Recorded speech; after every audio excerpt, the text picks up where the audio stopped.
Ang Pilipinas ay bumalik upang makatanggap ng karagdagang 4 na pinakamabilis at pinakamalakas na barkong pandigma mula sa US ng libre.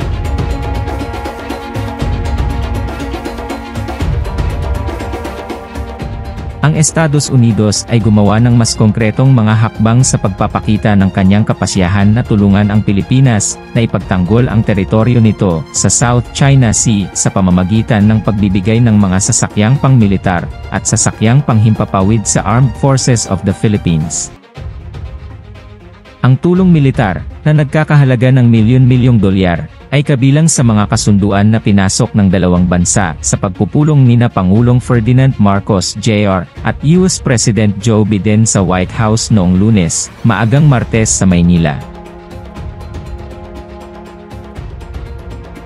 Sa isang maikling mensahe, bago ang kanilang bilateral na pagpupulong sa Oval Office, kinilala ni Biden ang mga pagsisikap ni Marcos na pasiglahin ang diplomatikong relasyon sa pagitan ng matagal ng kaalyado ng militar na nagyelo noong nakaraang administrasyon ni Rodrigo Duterte.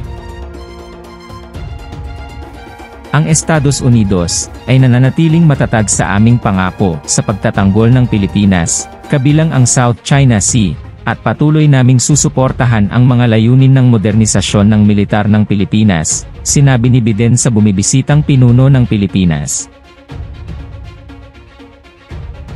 Noong nagkita tayo sa New York noong nakaraang taon, sinabi mo sa akin na kailangang magpatuloy ang malakas na alyansa upang umunlad habang kinakaharap natin ang mga hamon nitong bagong siglo.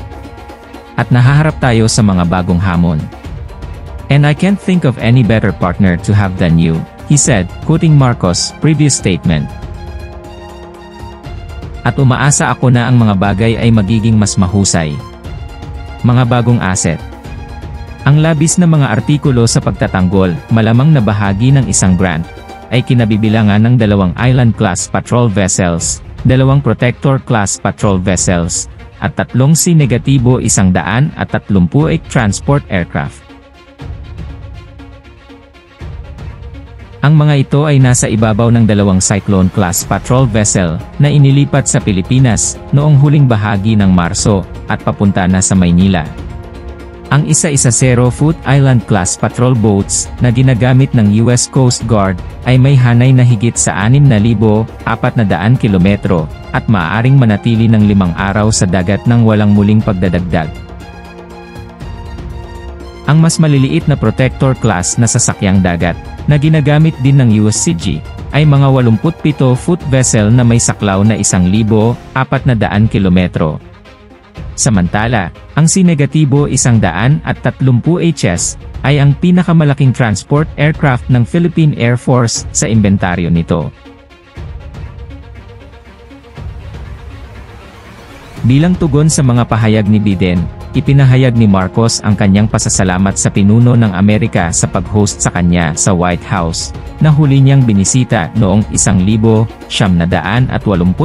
sa isang pagpupulong sa pagitan ng kanyang yumaong ama at kapangalan, noon ay si Pangulong Ferdinand Marcos Sr., at pagkatapos ay si US President Ronald Reagan. Sa mga mahihirap na panahon na kinakaharap natin, kailangan nating maghanap ng maraming paraan upang palakasin ang ating mga alyansa, at ang ating pakikipagtulungan sa harap ng bagong ekonomiya na kinakaharap natin pagkatapos ng pandemya, sabi ni Marcos.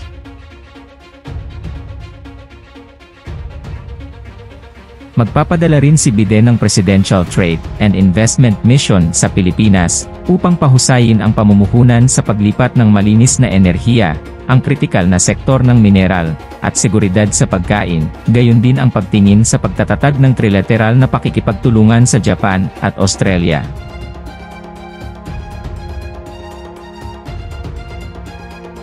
Magkatuwang din ang dalawang bansa sa Manila sa 2024 Indo-Pacific Business Forum, ang marquee US commercial event sa rehiyon, na higit na magtatatag sa Pilipinas bilang pangunahing hub para sa mga regional supply chain. Mga aktibidad sa EDCA. Dagdag pa rito, sinabi ng White House na nakikipag-ugnayan na ang US sa mga komunidad sa loob ng 4 na bagong lokasyon sa ilalim ng Enhanced Defense Cooperation Agreement, EDCA, ng Pilipinas sa US, upang ganap na maisakatuparan ang kanilang positibong halaga para sa lokal na pag-unlad at para sa makataong tulong at kalamidad.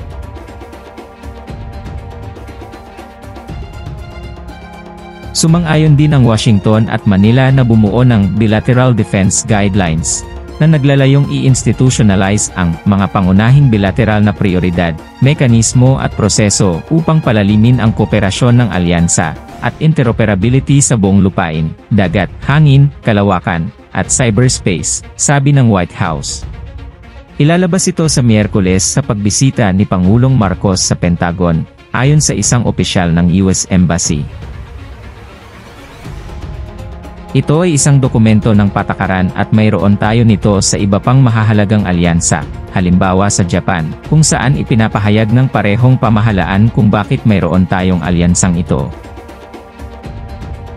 Ito ay isang kapaki-pakinabang na paraan upang maglatag, ano ang mga kontemporaryong hamon na kinakaharap natin, ano ang mga mekanismo na ginagamit natin upang pamahalaan ito at upang ilatag ang mga pinagsasaluhang prioridad sa hinaharap, sabi ni US Embassy Political Counselor Brett Blackshaw sa isang forum na pinangungunahan ng Stratbase ADR sa Martes.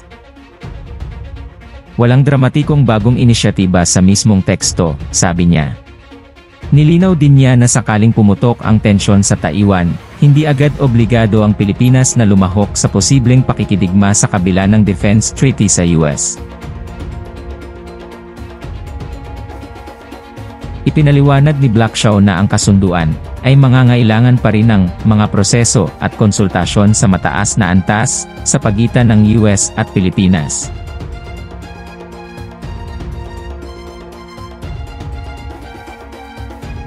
Ito ay isang kapaki-pakinabang na paraan upang maglatag, ano ang mga kontemporaryong hamon na kinakaharap natin, ano ang mga mekanismo na ginagamit natin upang pamahalaan ito at upang ilatag ang mga pinagsasaluhang prioridad sa hinaharap, sabi ni US Embassy Political Counselor Brett Blackshaw sa isang forum na pinangungunahan ng Stratbase ADR sa Martes. Walang dramatikong bagong inisyatiba sa mismong teksto, sabi niya. Nilinaw din niya na sakaling pumutok ang tensyon sa Taiwan, hindi agad obligado ang Pilipinas na lumahok sa posibleng pakikidigma sa kabila ng defense treaty sa US.